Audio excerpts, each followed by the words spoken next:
Yeah, let's go over the most updated lineup, which is at 10 matches. Yeah. We have Kenny Omega against Will Ospreay for the United States Championship. Bryan Danielson against Kazuchika Okada. Sonata against Jack Perry for the IWGP World Heavyweight Championship. MJF and Tanahashi for the AEW title.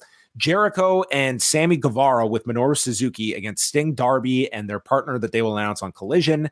The BCC with Takeshita and Shota Umino against the Elite with Eddie Kingston and Tomohiro Ishii. Punk against Kojima. Orange Cassidy, Zack Sabre Jr., Shibata, and Daniel Garcia for the International Championship. Toni Storm and Willow Nightingale for the women's title. And on the 0 hour, Athena against Billy Starks. Do you want a spoiler for Rampage? Yes, go ahead. Okay, Filthy Tom Lawler versus Adam Cole is being booked for Forbidden Door.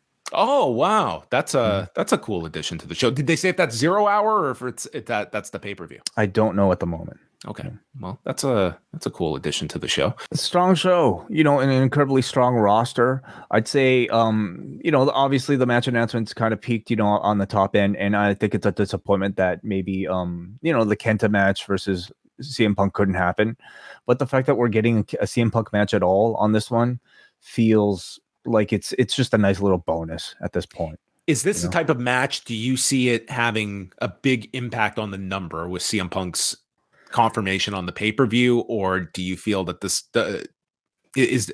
I originally felt like Punk being on this show would do like I would say like 20% difference in buys. I'm still I still am pretty high on this pay-per-view doing really well. Like I think it's going to, I don't know if significantly outdraw last year's show, but if this does 160, I'm not going to be stunned by this. I'm on the higher end for this show.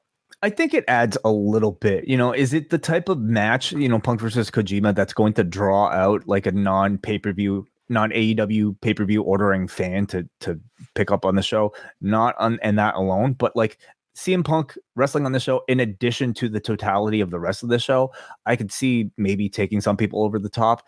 What percentage-wise, I'm not really good enough to gauge something like that, but like up and down this card, it's a pretty stacked card, John. Do you see it topping last year at 140? 100%, I do. Yeah. Yes. Okay. We will have a post show for Forbidden Door, but it will be coming out on Monday afternoon. So pay attention to the free feed, as Wei and I will be dropping that show Monday afternoon. I think we're going to do that live on Monday at noon.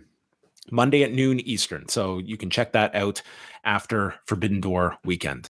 Post Wrestling and Poison Rana, we are teaming up. The Forbidden Pour, Post Wrestling and Poison Rana, the same day. If for anyone traveling in for Forbidden Door, we will be literally steps away from the Scotiabank Arena. It is right next door. It is attached to the arena. We're going to have a pre-party. John and Wei, you guys are going to do a podcast before the show, but it's afterwards that the after party is where things are really going to kick off, because we're going to do some wrestling karaoke.